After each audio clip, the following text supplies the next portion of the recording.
বাবা তোমার দরবারে সব টাকা।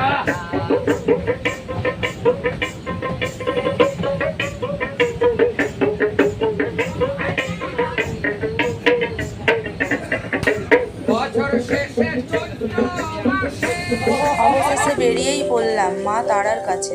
এই প্রথমবার তারাপীঠ যাচ্ছি। আসল কথা হলো, মা যতদিন না তার কাছে ডাকবে আমরা কেউই যেতে পারবো না।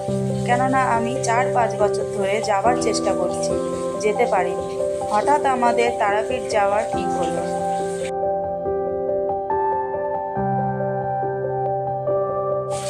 আমরা দাসনগর স্টেশন থেকে হাওড়া স্টেশন যাওয়ার জন্য বেরিয়ে পড়লাম। আবার বৃষ্টিও পড়ছে, তাই স্টেশনের ভিডিও তুলতে পারিনি।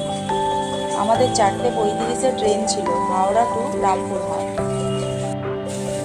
3টের সময় ট্রেন এলো, আমরা উঠে পড়লাম।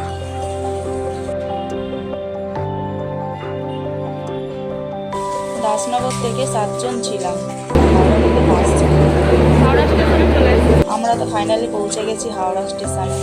আমাদের যাওয়ার ট্রেন প্ল্যাটফর্মে দিয়ে দিয়েছিল, আর 5 জন আসছিল ডানকুনি থেকে, তো ওদের জন্য ওয়েট করতেই হবে। 4:10 বাজে, এখনও ওরা এসে পৌঁছায়নি। এবারে তো আমাদের টেনশন কাজ করছে। 4:25, এখনও তাদের দেখতে পাইনি। এদিকে তো ফোন করছি, ফোনও তুলছে না।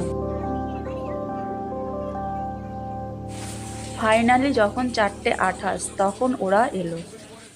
আমি তো এদিকে টেনশনে ভাবছিলাম এবারেও মনে হচ্ছে আর মায়ের কাছে যাওয়া হবে না। হ্যাঁ,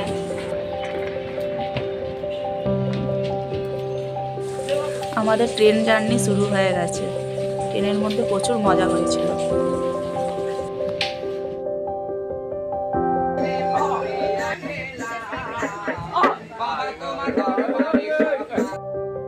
আমাকে পুরো ভিখারি লাগছে, মানে বাড়ি হাতি নিতে হয়।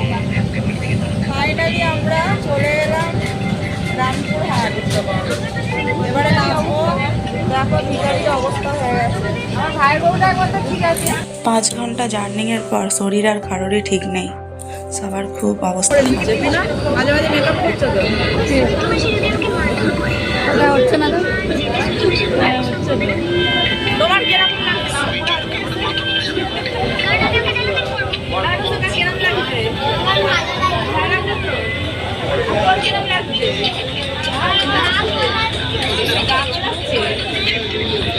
ফাইনালি আমরা এবারে নামবো। ভিডিওটা তো বানাচ্ছি, জানি না এডিটিং করতে পারবো না, মানে ছাপতে পারবো কি।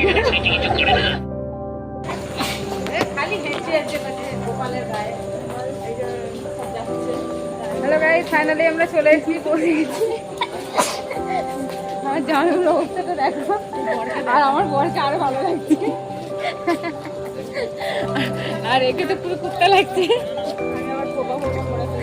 আর আমাকে পুরো ভিখারি লাগছে। লোক চিনতে পারেনি, তাই নাই তো। অবশেষে রামপুরহাট স্টেশনে নেমে হাঁটা শুরু করলাম। ঠিক আছে, চলো তারাপীঠ গিয়ে আবার কথা হবে। এইখান দিয়ে স্টেশন থেকে বেরিয়ে আমরা অটো বা ম্যাজিক গাড়ি ধরে তারাপীঠের উদ্দেশ্যে রওনা হব। তার জন্য তোমরা চ্যানেলটি সাবস্ক্রাইব করে বেল আইকন নোটিফিকেশনটি অন করে রাখবে, যাতে তোমাদের কাছে ভিডিওর নোটিফিকেশন চলে যায়। আজকে এই পর্যন্ত, পরের ভিডিওর জন্য তোমাদের তো ওয়েট করতেই হবে। টাটা।